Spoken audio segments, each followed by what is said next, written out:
Dear learners, आज जो मैं बताने के लिए जा रहा हूँ वो जो है वनली से रिलेटेड है। और ये आपको मतलब ये एम्फेसाइज करता है, किसी वर्ड से पहले आता है उस वर्ड का मतलब उस वर्ड को ये एम्फेसाइज करता है। और ये भी पता चलेगा, मैंने ऑलरेडी पहले बता चुका हूँ और मैंने एक वीडियो भी दिया है कि एक वर्ड का कोई अपना मतलब नहीं होता, कोई वजूद नहीं होता।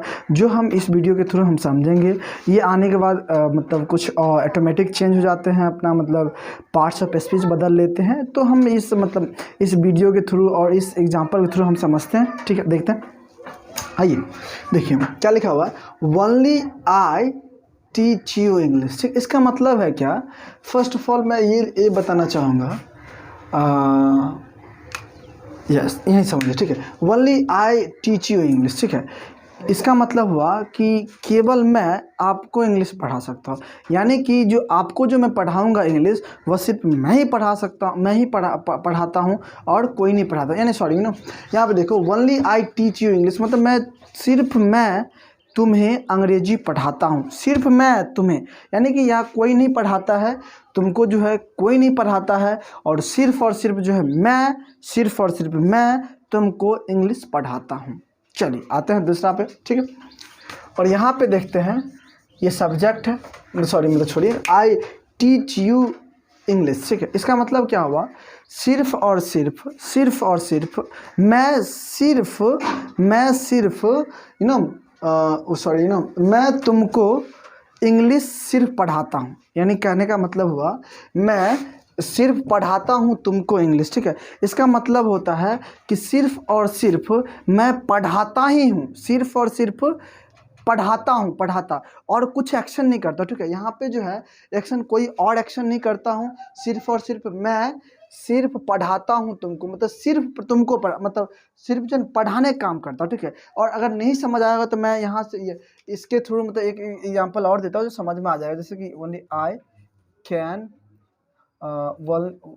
Can only beat you. सही आ रहा है? यहाँ तक सही आ रहा है? चलिए ठीक है, देखो यहाँ पे जो ओनली आई कैन, यहाँ पे समझते हैं, I can only beat you. ठीक है, इसका मतलब क्या हुआ?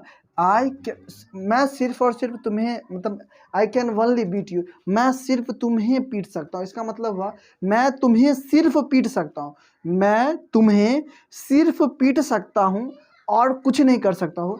ये सिर्फ और सिर्फ जो है, ये जो है वर्ब को एम्फेसाइज कर रहा है। किसको एम्फेसाइज कर रहा है? वर्ब को एम्फेसाइज कर रहा है। इसका मतलब हो गया, मैं तुम्हें सिर्फ पीट सकता हूँ और कुछ नहीं कर सकता, नहीं गाली दे सकता हूँ, नहीं पढ़ा सकता हूँ, कुछ नहीं कर सकता, सिर्फ और सिर्फ मैं तुम्हें पीट सकता हूँ। यही चीज़ है, मैं सिर्फ पढ़ाता हूँ तुमको इंग्लिश, सिर्फ मैं पढ़ाता हूँ और कुछ नहीं करता, मैं पढ़ाने का ही काम तुम्हारे लिए कर रहा हूँ। ठीक है, अब देखते हैं दूसरा एग्जाम्पल थोड़ा, I teach only you English. ठीक है, इसका मतलब क्या हुआ? मैं पढ़ाता हूँ सिर्फ तुमको इंग्लिश। ठीक है, इसका मतलब क्या हुआ कि मैं पढ़ाता हूँ सिर्फ तुमको इंग्लिश और किसी को नहीं। सिर्फ मैं पढ़ाने का जो काम करता हूँ वह सिर्फ और सिर्फ तुम्ही को पढ़ाता, और कोई व्यक्ति राम श्याम गीता सीता किसी को नहीं पढ़ाता। इसका मतलब ये होता है, इस वाक्य का मतलब ये होता है। और यहाँ पे देखते हैं, I teach you only English. ठीक है, मैं पढ़ाता हूँ तुमको सिर्फ इंग्लिश। इसका क्या मतलब होगा? मैं तो सिर्फ और सिर्फ तुमको जो है सिर्फ इंग्लिश ही पढ़ाता हूँ, ना ही math science all the things कुछ नहीं पढ़ाता हूँ। इसका मतलब ये हो गया। ठीक है, सिर्फ इंग्लिश। ठीक है, और ये भी जो है यहाँ पे देखिए ओनली जो है बाद में आ गया। ठीक है, लास्ट में आया, जो लास्ट में आएगा उसके बगल में जो है उसी को ये इम्फेसाइज करेगा। इसका भी मतलब जो ये है, जो दोनों का मतलब सेम है लेकिन अलग अलग लिखेगा, उससे नहीं फर्क पड़ता है। और जो है ये चीज़ जो है तुम्हारा मतलब इंग्लिश से रिलेट करेगा, और जो तुम्हारा होगा इसका मतलब होगा सिर्फ मैं तुम्हें सिर्फ इंग्लिश पढ़ाता हूँ। ये मतलब और कोई लैंग्वेज नहीं पढ़ाता हूँ। और मैं इससे थोड़ा हम रिलेटेड बात करेंगे, इसके फंक्शन के बेस बात करेंगे। इससे जो है ना फंक्शन हम क्या पता चलेगा, ये कौन सा पार्ट्स ऑफ स्पीच है, आप क्लियरली समझ पाएंगे। ठीक है, देखते हैं। वनली, यहाँ पे देखिए वनली एक शब्द है जो किसको डिस्क्राइब कर रहा है, किसको एम्फेसाइज कर रहा है, किसी प्रोनाउन को। किसको एम्फेसाइज कर रहा है? किसी प्रनाउन को एम्फेसाइज कर रहा है। जब किसी प्रनाउन को एम्फेसाइज करता है तो जो किसी किसी प्रनाउन को डिस्क्राइब करता है या किसी प्रनाउन को मतलब एम्फेसाइज करता है तो वह शब्द होता है एडजेक्टिव। क्या होता है आपका? एडजेक्टिव होता है। आप क्लियरली समझ रहे मतलब a word which in a sentence use to tell about some quality of noun और प्रनाउन इज कॉल्ड एडजेक्टिव, है ना। अब देखो ये क्या होता है, एक शब्द है जो किसी नाउन या प्रनाउन को डिस्क्राइब करता है। वो जो डिस्क्रिप्शन किसका है? किसी प्रनाउन का। अब प्रनाउन को डिस्क्राइब कर देगा, प्रनाउन को डिस्क्राइब या नाउन को डिस्क्राइब करने वाला शब्द क्या होगा तुम्हारा? एडजेक्टिव होगा। क्या होगा तुम्हारा? एडजेक्टिव होगा। ठीक है, अब आते दूसरा पे। अब ये जो वनली जो है, ये जो किसको डिस्क्राइब कर रहा है भाई? टीच को। ये टीच एक वर्ब है, ठीक है, टीच एक वर्ब है। और ये शब्द जो है, ये वनली जो है, सिर्फ और सिर्फ मतलब इसको ड्राइव कर रहा है, टीच को डिस्क्राइब कर रहा है। किसको डिस्क्राइब कर रहा है? टीच को। आपने पढ़ा होगा कि कोई शब्द जो है, कोई शब्द किसी एडजेक्टिव, किसी वर्ब और किसी एडवर्ब स्वयं के अर्थ में परिवर्तन लाता है या उसकी विशेषता बताता है, वह तुम्हारे जो शब्द होंगे वो होंगे तुम्हारे एडवर्ब। ये देखो, ये वर्ब है और इसकी जो जो विशेषता जो बताएगा, इसकी जो इम्फेसाइज करेगा, इसको जो वर्ब को डिस्क्राइब करेगा, जो वर्ब को डिस्क्राइब करेगा, जो वर्ब को डिस्क्राइब करेगा या करता है, वह तुम्हारा होता है एडवर्ब। यहाँ पे देखिए बहुत बड़ा चेंजेस मिलेगा। यहाँ पे ओनली एडजेक्टिव है, यहाँ पे ओनली जो है आपका एडवर्ब है। क्या है तुम्हारा? एडवर्ब है।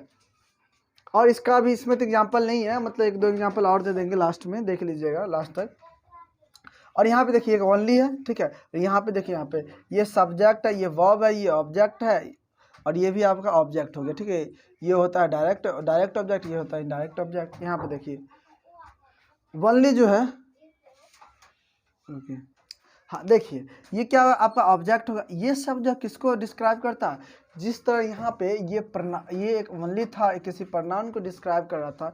ये भी एक शब्द है जो किसी प्रनाउन को डिस्क्राइब कर रहा है, किसी ऑब्जेक्ट को डिस्क्राइब कर रहा है। ये भी शब्द तुम्हारा क्या है? एडजेक्टिव हो जाए, क्योंकि किसी नाउन या प्रनाउन को डिस्क्राइब करने वाला शब्द होता है वो एडजेक्टिव होता है। आप बढ़िया से देख सकते हैं, जो किसी नाउन या प्रनाउन को डिस्क्राइब करने वाला शब्द होगा वो एडजेक्टिव होगा। जो किसी एडजेक्टिव, वर्ब, एडवर्ब के मतलब डिस्क्राइब करेगा वो तुम्हारा होगा एडवर्ब होगा, ठीक है। तो यहाँ पे वर्ब को डिस्क्राइब कर देते हैं, एडवर्ब हो गया। यहाँ पे किसी प्रोनाउन को डिस्क्राइब कर देते हैं, एडजेक्टिव हो गया। उसी तरह इस पे आ जाते हैं। देखो ये शब्द जो है इसको डिस्क्राइब कर दिया। किसको डिस्क्राइब कर दिया? इंग्लिश को। इंग्लिश क्या है? एक नाउन है, अभी मैंने तो बताया। तो जो नाउन को डिस्क्राइब करेगा वो शब्द तुम्हारा क्या है? एडजेक्टिव हो जाएगा, ठीक है, एडजेक्टिव हो जाएगा। उसी तरह नीचे वाला भी वही है, ठीक है। ये शब्द है जो मतलब इंग्लिश को डिस्क्राइब करे, नाउन हो गया। नाउन को डिस्क्राइब करने वाला आपको क्या होता है? सॉरी, एडजेक्टिव, ठीक है। अब देखते हैं, थोड़ा मैं बताना चाहूँगा, मतलब इससे आपको समझ तो क्लियरली आ गया होगा कि एक बड़ा कोई अपना मतलब नहीं होता, फंक्शन बेस आपका मतलब होता है। तो 4 एग्जांपल और देता हूँ जो आपको क्लियरली मतलब समझ में आ जाए। और मेरे वीडियो को लाइक शेयर एंड कमेंट कर दीजिए, आपको पसंद आया कि नहीं आया, ठीक है। और मेरे अगर आपको ना पसंद आता है तो उसको डिसलाइक भी कर दो, वो भी मुझे पसंद है। और जो है मेरे चैनल को सब्सक्राइब कर दो प्लीज़, ओके। कुछ और एग्जांपल है जिसके थ्रू आप मतलब जो है इस कॉन्सेप्ट को क्लियरली समझ पाओगे कि मतलब कोई एक बड़े कोई अपना मतलब नहीं होता, फंक्शन बेस का मतलब होता है। क्या क्या मतलब होता है हम जरा देखते हैं, आइए। तो देखिए, he is only beautiful, sorry she is only beautiful. She subject हो गया, उसका ये एडजेक्टिव हो गया, ठीक है। मतलब ये जो ब्यूटीफुल कौन है? किसी नाउन या प्रोनाउन की विशेषता होता है, किसी नाउन या प्रोनाउन की विशेषता होता है, एडजेक्टिव हो गया। अब देखिए यहाँ पे ये ओनली जो है क्या है? ये जो वह जो है सिर्फ सुंदर है। किसको किसको एम्फेसाइज कर रहा है?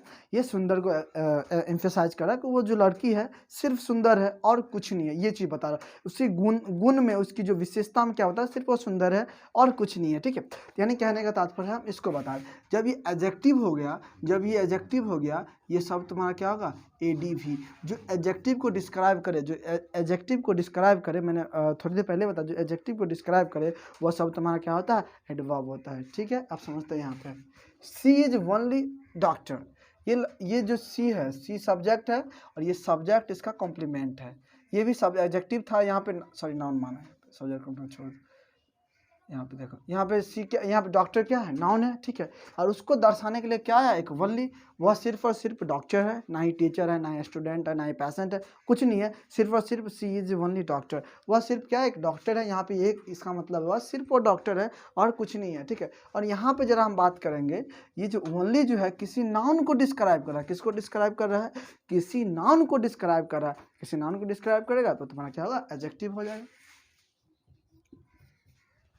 चलिए आइए यहाँ पे, सी वनली प्लेस क्रिकेट। अब देखो सी जो है सिर्फ क्रिकेट खेलता है, सी जो है सिर्फ और सिर्फ क्रिकेट खेलता है, सिर्फ क्रिकेट खेलता है। खेलना मतलब इसका मतलब सी वह मानो सिर्फ खेलता है क्रिकेट, यानी कहने का तात्पर्य है वह क्रिकेट सिर्फ खेलता है। सिर्फ जो है वह खेलने का काम करता है, क्रिकेट खेलने का काम करता है। वह तुम्हारा जो होगा ये जो कि ये वर्ब हो जाएगा, वर्ब को डिस्क्राइब करेगा तो तुम्हारा क्या होगा, एडवर्ब हो जाएगा, ठीक। और इस पॉइंट को और दर्शा देते हैं क्लियरली, ठीक है। अब देखो ये सब्जेक्ट हो गया, she speaks English fluent only fluently, ठीक। अब देखो यहाँ पे सब्जेक्ट हो गया, मतलब ना सब्जेक्ट हो गया, बोलने का वर्ब हो गया, इंग्लिश क्या होगा तुम्हारा, ऑब्जेक्ट हो गया इसको, जिसको हम नाउन भी कह सकते हो। और ये फ्लुएंटली क्या होगा, एडवर्ब हो गया। एडवर्ब किसको दर्शाता है, इस स्पीक्स को दर्शाता है, ठीक है। मतलब वो जो है वह मतलब बहुत अच्छा अंग्रेजी बोलता है, इसको हटा लो, ठीक है। वह बहुत तेज़ अंग्रेजी बोलता है, ठीक है। मतलब फ्लुएंटली मतलब बहुत अच्छा सा अंग्रेजी बोलता है। और यहाँ पे वनली मैं डाल देता हूँ, ठीक है। अब देखो वनली, ठीक है, इसका मतलब वो अंग्रेजी बोलता है, मतलब केवल मतलब सिर्फ फ्लुएंटली, ठीक है, और कुछ नहीं बोलता। क्या बोलता है, सिर्फ फ्लुएंटली बोलता है। और ये सॉरी ये एडजेक्टिव नहीं होगा, एडवर्ब होगा, सॉरी एडवर्ब होगा। और जो एडवर्ब को मतलब एडवर्ब को अगर कोई डिस्क्राइब करे तो खुद भी क्या होता है, एडवर्ब होता है। ये था, this is the concept of the only. और इसको दैट्स ग्रेट।